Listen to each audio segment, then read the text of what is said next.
Super Bowl plans as we count down to the big game in Tampa, Florida. Yeah, I don't know about you, Kara, or you, David, but I'm putting my air fryer to work. That's my main focus come Super Bowl Sunday. Yeah, I think because, there's no big parties planned. Everybody's just really laser focused on that menu.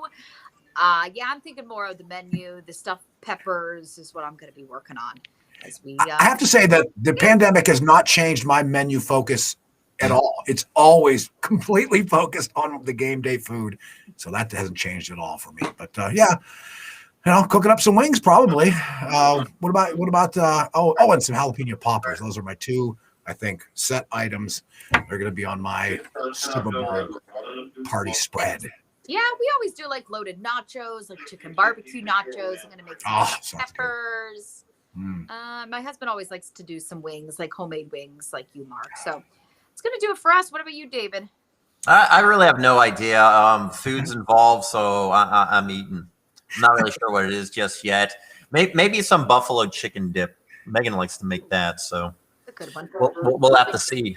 Think it's a coincidence that the skinniest guy in the station doesn't obsess over food like I do? Maybe a coincidence? Well, I do. Whenever it's laid out on a table, then I'm like, I'm going to try some of this, try some of this, try some of this. We have witnessed, yes. Yeah. So who you guys going with? What are your big Super Bowl predictions? I'm going gosh, I thought we were going to hold that off till tomorrow. You know what? I got to go Buccaneers. Are you? Gotta go Buccaneers. And yeah, it's all about the guy that David loves to hate. And a lot of people are on that list as well, Tom Brady. He says he's been sitting around the house for 12 days, basically studying up on the Chiefs and what their defense is going to offer. And, I don't think that GOAT title was given to him by accident. That leads me to believe that he might be able to find some weaknesses in that Chiefs defense and exploit those. So, yeah, I'm thinking it's going to be a Buccaneers win. I'll say something along the lines of 32-28, somewhere in there, 35-32, or something like that. Okay. I'm going with the Chiefs only because out of all of us last year, I was the only one to pick the Chiefs over the 49ers. I'm sorry, did you say something? Your mic was cutting out there. Yeah, the only one to pick the Chiefs. So they did me well last year, so I'm going with the Chiefs once again for no other reason than that.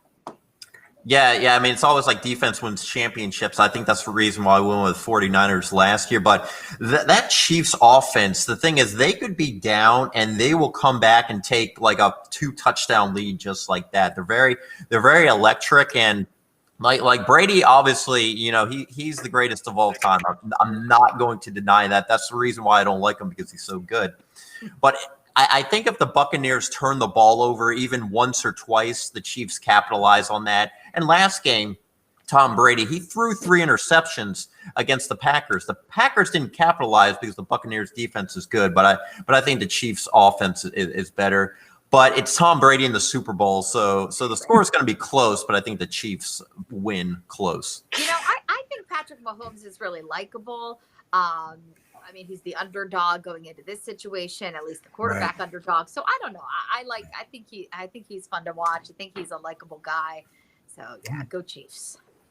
All right. So David Chiefs. Chiefs. That means, I'm the lone wolf.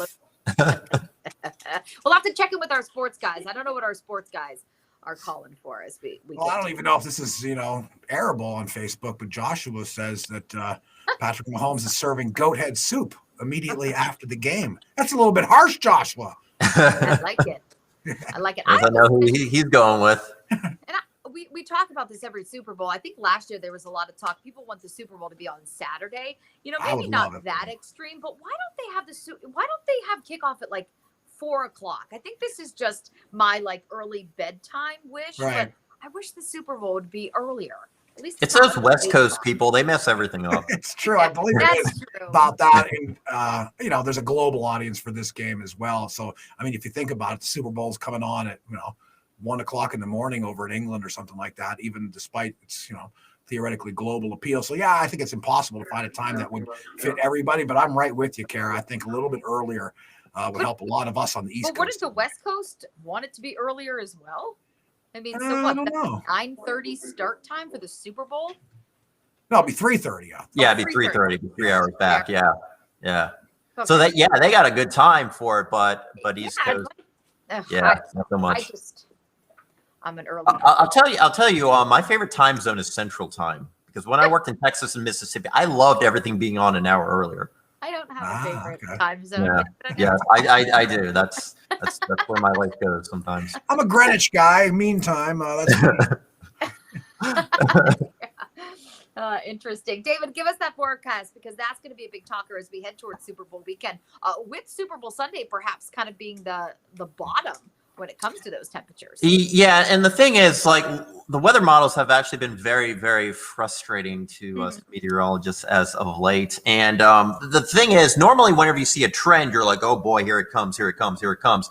And it looked like we were going to get like down in the teens for highs next week because it was consistent. The weather models were showing that. But now they backed off a little bit on the cold, but could be looking at a snow system maybe Monday night and then into Tuesday. Sometimes in order to get snow, you need a system to come on through which has warm and cold parts to it. And so that little nudge of warmer air may not put us above freezing, but will certainly support the snow. But regardless, later tonight we'll have a slushy snow, a rain-snow mix, maybe more rain showers here in Erie. So that's going to make things kind of messy outside. And then those temperatures tank tomorrow morning. We'll start off maybe mid-upper 30s, and then we're coming down into the 20s, sub-freezing for several hours. So that slushy mess could certainly freeze over, which is definitely going to make things slick. Winds will be up, maybe some lake effect snow later in the day, but it looks like the lake effect may set up more towards Buffalo tonight and tomorrow. They actually have a winter storm watch in effect for us. We'll be in the 20s through the weekend. And then next week, we'll stay in the 20s. As a matter of fact, the pattern just supports cold. Even if it's not teens for highs, we're certainly going to be going through a stretch. Yeah, and whether it's teens or the 20s, I mean, this is cold stuff. It's well below freezing. Right. And it's going to be here for an extended period of time. So that's definitely something we're going to be paying close attention. It's like whenever you get into the summertime, it could be 92 versus 98. It all feels the same after a while. But I like the advice that you were giving out earlier. If if there's a sidewalk or part of your driveway or something like that, that maybe it's got a little snow and ice built up on it, take care of it today because it'll be frozen solid for a while if you don't, it seems. Yeah. And this seems like a bad idea, but I didn't get my driveway plowed recently because I was afraid of that. I was afraid it was going to be like a solid sheet of ice. That ice wouldn't melt down, and then my driveway would just be a skating rink. So I'd rather actually have the snow support there rather than just the ice. All right, but looks like we could add to our snow totals and hopefully, David, reclaim the #1 spot in the Golden Snow Globe contest. Yeah, we may. By this weekend, we could actually be in fourth place. Syracuse is in the top 3 now. We're at 2. And Worcester, Massachusetts, because of that big snowstorm, they're at #1. They have over 50 inches of snow. But Buffalo, they're not too far behind. They'll probably pass us with the lake effect snow this weekend. So we'll have a little work to do. But with this cold air in place, we'll get multiple shots at lake effect snow, but we're also going to keep an eye on how the lake freezes over, because when the lake freezes over, obviously that makes lake effect less effective. All right. Got it. And hey, we want to thank everybody for taking part in our vaccines question and answers. Oh yeah. So much big response to that. Oh my gosh. Yeah. We dedicated the whole day to getting some of those questions answered. If perhaps you missed it or you didn't get that question in, keep in mind, we are going to do this once again, coming up in the next couple weeks down the line at the end of the month. So who knows, maybe there'll be a new vaccine on the market that we're talking about. Or things can change quickly. Popping up in that vaccine distribution. So keep in mind, we will be doing it again, vaccine questions and answers only here on Erie News Now. And we do want to say thanks to everybody who jumped on and talked about their plans for the game, who they're going to be watching it with or not watching it with. We appreciate that. And we've got Chiefs, Buccaneers, and my Howl. Told me last year Howl needs a little work, but the Seawolves out of a commission, because I'm out of practice with the howling, which I do down at UPMC Park. But if you told me last year the Buccaneers would be in the Super Bowl, I wouldn't believe you. But if you told me they got Tom Brady, I'd be like, okay. I think Buccaneers fans are saying the same thing, David. Yeah. Yeah. All right, everybody, have a great day. See ya.